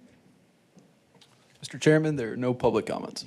Okay, so let's ask for a motion to discuss this policy. Mr. Chair, Sherry Allen, so moved. Thank you. And a second? Linda Botch, second. Very good. Thank you. And all in favor of opening for discussion, say aye. Aye. And let's start discussing. I think I'm allowed to discuss, right? Yes, absolutely. So I guess for just transparency, like, what is the volume of these complaints that we have today? Do we have any idea of, do we have any statistics on how many complaints we have in this category in the past? So for this specific policy, it's addressing the complaint system under Title III, which is different from our Title I complaint system, and it's something that we actually did not have in place, or what we're adding this for is for our migrant seasonal farm worker program, which we didn't have a policy in place to allow complaints to be filed. As far as the number of complaints with the migrant seasonal farm worker, I'm unsure of those numbers off the top of my head, but I'm sure we can get that information for you. Yes. So the complaints, to answer your question, Marshall, the complaints are almost non-existent on, this was subsequent to a review from USDOL of the program and insisted on the language. That's good to know. Okay, with no further discussion, do I have a motion to accept the policy as presented by the Oversight Committee? Move to adopt the policy, Jay Baker. Thank you. In a second? Jenny McCabe, second. Thank you, Jenny. Okay, Eiler, I think we're ready for a roll call vote. Jackie Akbari, Yes. Natalie Alvarez, Aye. Martha Axford, Aye. Brandy Lassiter for State Senator Paul Bailey, Aye. Jay Baker, Aye. Joe Baker, Aye. Jason Bates, Aye. Tim Berry, Yes. Linda Botch, Aye. Sherelle Campbell Street, proxy for Suzanne Carr for Commissioner Carter, Aye. Billy Dykes, Aye. Michelle Falcone, Aye. Jay Baker for Ben Ferguson has abstained, Marshall Graves has abstained, Sharita Allen, proxy for Mayor Tim Kelly, Yes. Michael Hendricks, Yes. Sandra Long, Yes. Jeannie McKay for Commissioner McWhorter, Aye. Mike Pogriba has abstained, Deborah Knoll for Commissioner Reynolds, Aye. Jason Schmidt, Aye. Commissioner Denise Thomas. Aye. Will Trump. Yes. Jeff Vance. Yes. Ron Wade has abstained. Kevin Wright. Aye. 22 in favor, 0 opposed, 4 abstentions, 6 absent. Okay, that motion carries. And Michelle, let's move to the last one. Well, this is very near and dear to a lot of people's hearts here. So this one is called the referral process for serving veterans and other eligible persons by the American Job Center staff policy. So basically, this new policy requested by the DOL is to ensure that our staff members are trained in veteran affairs, veteran programs to specify clarification of roles and responsibilities, separation of priorities of service, expanding those duties, and mandatory eligibility screening. So it's more to prepare the staff to be able to serve this population. So very exciting. Excellent, thank you. And does anyone need to abstain from this vote? Mr. Chairman, Jay Baker for Ben Ferguson will abstain. Mr. Chairman, Ron Wade will abstain. Mr. Chairman, Mike Pogreba abstain. Mr. Chairman, Marshall Graves will abstain. Very good. And are there any public comments on this policy? Mr. Chairman, I do not believe there are any public comments. Okay. So is there a motion to open the floor for discussion? Mr. Chair, Sherry Allen, so moved. Thank you. And a second? Linda Botch, second. And everybody in favor of discussing this, say aye. Aye. Okay, what discussion is there on this policy?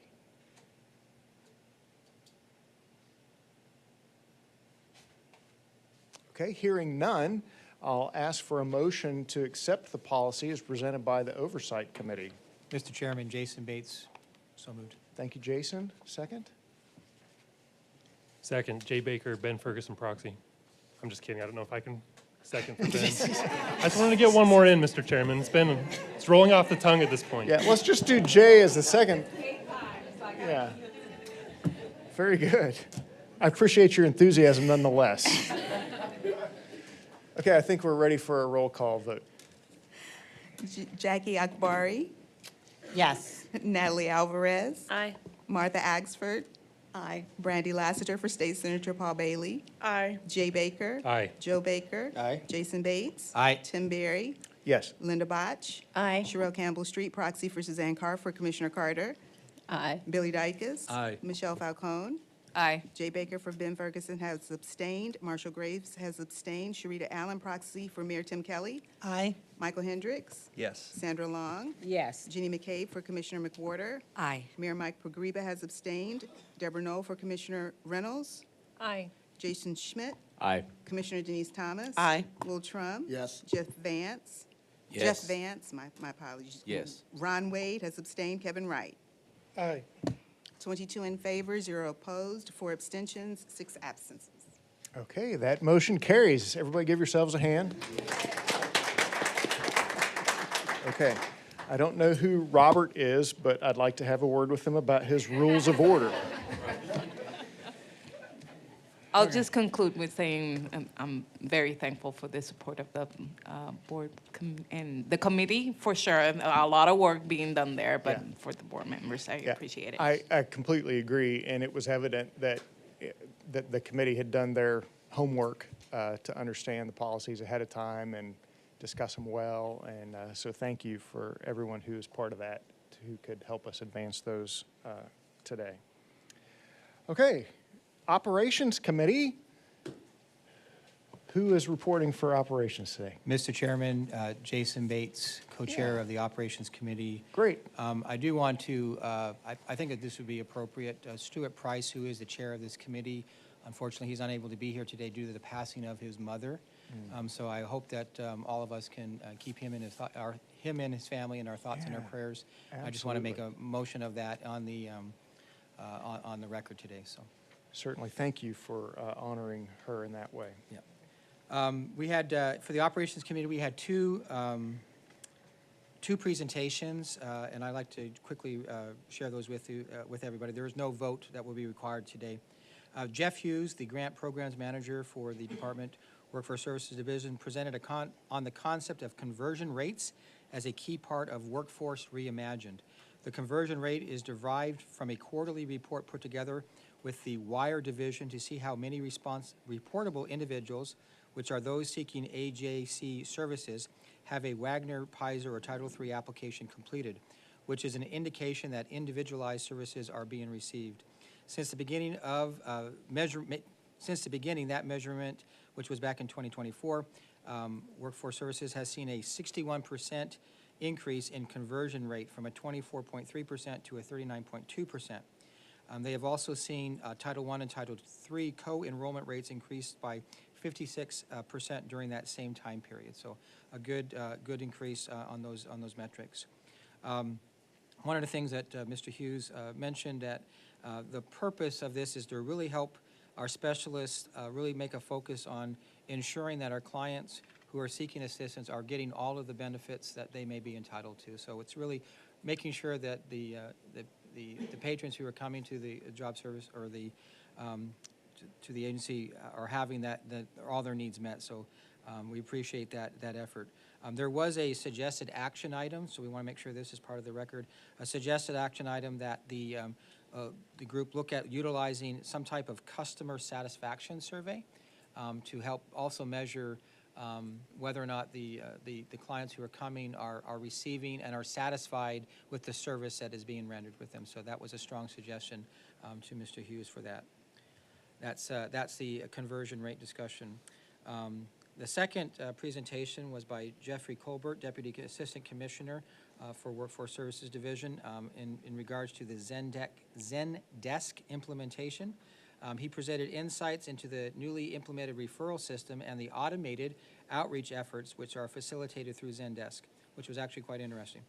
Not that the other stuff isn't interesting, but that was particularly interesting in my part.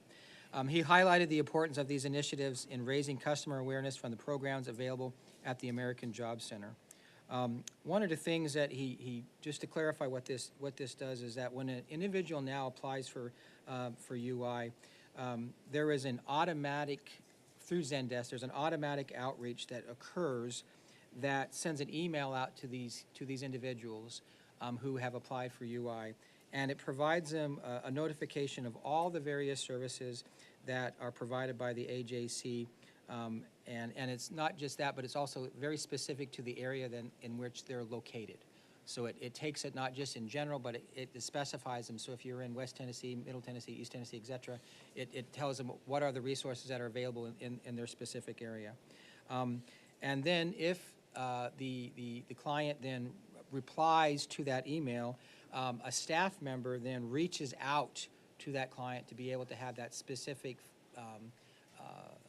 personal interaction with the client to make sure that those resources are being met. So this was, I thought, was what I found very interesting. One thing that Jeremy mentioned is that this is actually part of the Zendesk platform, so no additional dollars were necessary for us to utilize that. So I thought that was very important as well. And all it takes is that the staff member then to be able to, once they receive that notification that somebody has expressed an interest in learning more, the staff member then is able to reach out to the client. This was implemented in midway of last year of 2024, and they mentioned that there were 67,000 emails sent out since this has begun, and they indicated that there was a 3.63% response rate. Now, when we heard it initially, 3.63%, we're all going, my goodness, that doesn't sound very good. But Natalie informed us that on industry standards, when it comes to, and make sure I'm using this term properly, click rate, is that right? May I Yes, jump please, in? please, Natalie, yes. Mr. Chairman, so, yeah, I think the committee was a little bit aghast that 3% was really low.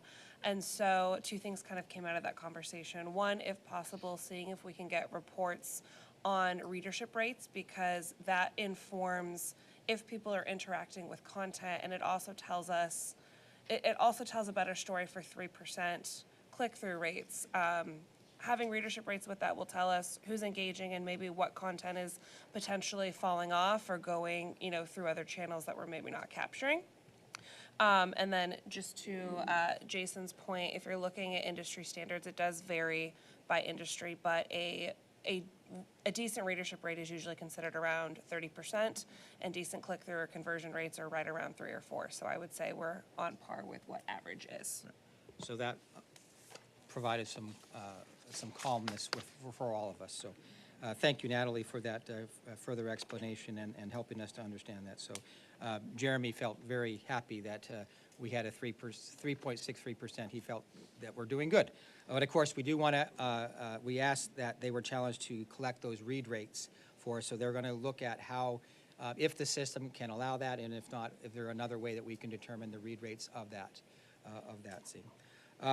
So there are the presentations for the Operations Committee. I have no further information. Does anybody else on the committee have anything else they would like to add? If not, that is our report. Any questions?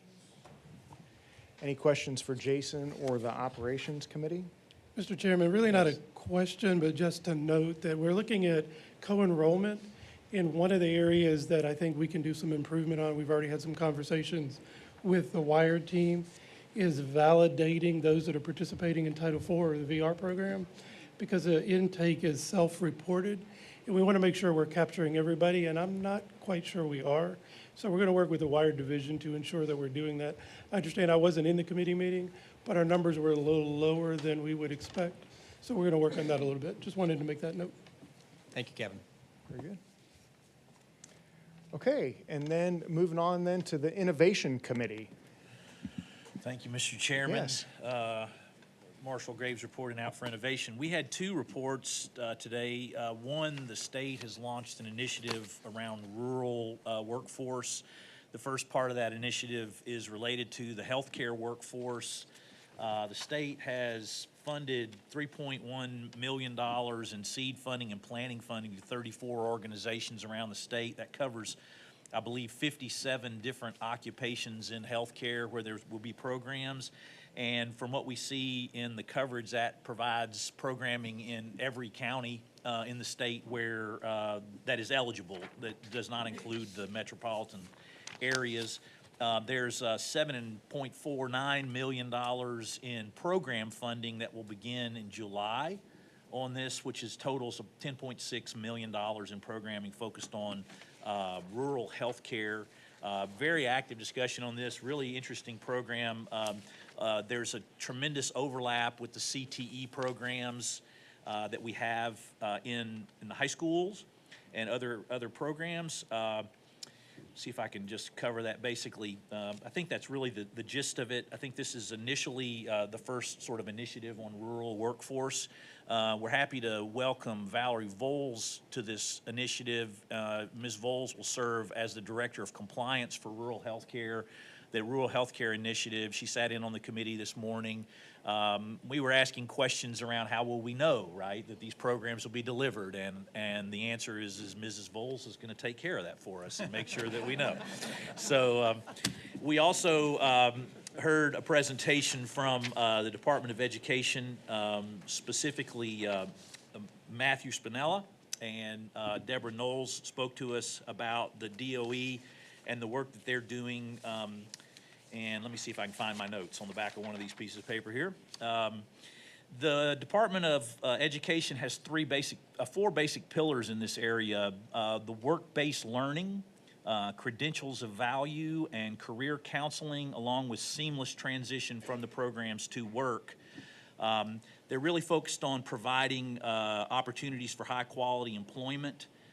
It turns out there's 765,000 CTE courses delivered in Tennessee in 2024, I think was the right year. Is that correct? You want to clarify that for me? Yeah, it's a large number, but I want to clarify that that's experiences. So meaning students can take multiple experiences throughout the year. So that was 765,000 courses that were delivered for students. Does that make sense? The student experiences. So they could, in fact, enroll in 2 or 3 experiences. But to clarify that number even further is we have about 120,000 students last year that took the concentrator status, which was the 2 or more. So that's probably more on target of what we're seeing out there is about 120,000. And you also shared with us a statistic based on students who are in this concentration. Can you share that with the group, please? We found in 23-24, CTE students who are concentrating, the graduation rate was at 98.2%. So that's pretty impressive. Very impressive.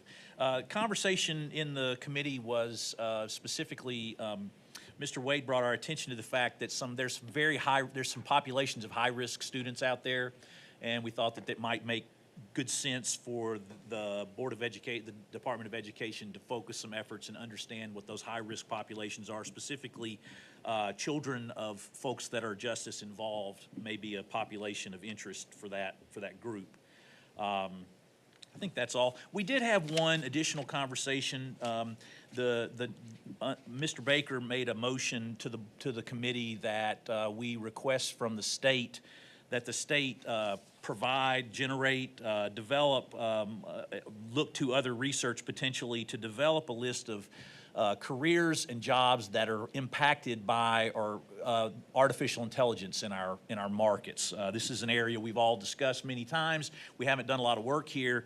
So the motion that the committee made was to ask the state team to identify industries, jobs that are affected by the emergence of artificial intelligence and to help us understand what that impact would be. As you might imagine, some of those careers would be enhanced, other careers may disappear. So there's kind of what that impact might be, and then how we might begin to look at that data to develop plans and so forth. So there was a motion made, it was seconded by the committee, and I bring that before the group. I'm not refreshed on my Robert's Rules of Order, but I'm not sure that we need a second to that here. We would look to the board to approve? How would we do that? I wasn't aware that there was a vote request for that, so. Mr. Graves, can you repeat one more time the actual request? I think we're requesting that the state team prepare and provide information to the board on jobs on industry information or research about jobs that would be affected by the emergence of artificial intelligence and ways that the board could potentially begin to affect training or workforce programs. Are we on? You want to just let ask Mr. Baker?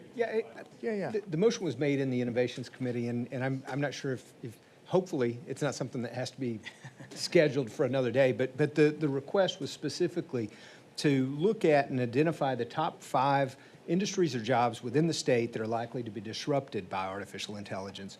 2, how soon is that disruption likely to occur? 3, what training would be required to help our workforce maintain that employment if possible? 4, what additional jobs or opportunities are expected to be created within new or emerging industries as a result of artificial intelligence? And then finally, what training would be required to prepare our workforce so that Tennessee is best positioned to attract new business and investment in that regard? And Mr. Baker, if you made that request during the committee meeting, I believe that would be sufficient. I'm sure we have board staff in there that were able to get that request, and acknowledge that request. I don't think a second motion will be needed for the full board. Yes, Commissioner? So, Mr. Baker, you asked, we grant. That's kind of how that works. We don't necessarily, we don't need a vote. I will tell you, at the urging of Mayor Kelly, actually, we've been in communication with the Atlanta Federal Reserve Bank on that very topic, and we are working with them on a date to present to the State Workforce Board on those areas. And what we will do, we will make sure within the 5 content areas that you listed, that report is inclusive of that information. And so I would just add that, I hope that we can be a board who is not afraid of AI, that we're a board that embraces it and advances it so that we're using it effectively for our state and for our businesses and for our workers. And there's no reason that, like you say, we can't train our workers to embrace it and use it. And hopefully we can influence our legislature accordingly. So. Because we want to be a state that's ahead of it, not trying to react to it later. So, good conversation. Thank you.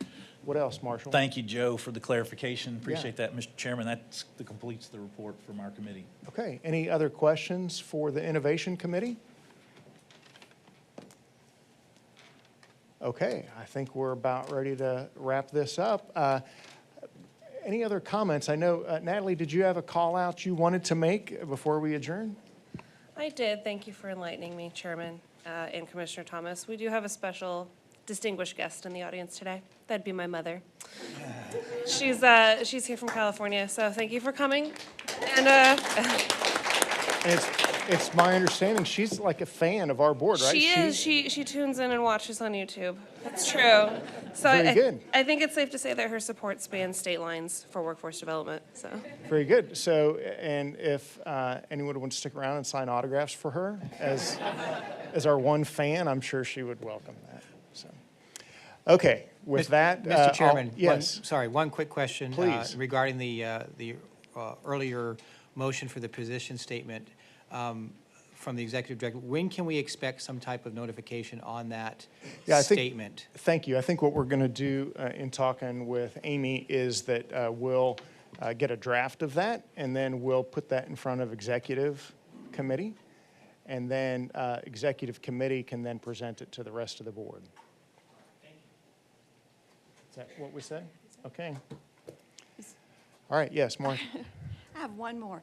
We would, as a board, like to thank Joe Baker for his hospitality last night and the time. Thank you. I would, I'd like to address the parking citations that were issued last night. I think I have a resolution, so if you received a parking ticket last night, we'll talk afterwards. But I think I just appreciate the opportunity for Joe's hospitality and our ability to just get together as a board and talk about life and get to know each other a little better, because I think that makes the work that we do stronger. And so I'm very appreciative. Thank you. Okay. Do I have a motion to adjourn? So moved. So moved. Okay. Second. All right. I heard moves and seconds, and everybody in favor of adjourning say aye. Aye. Okay. We're going to say that passed. All right.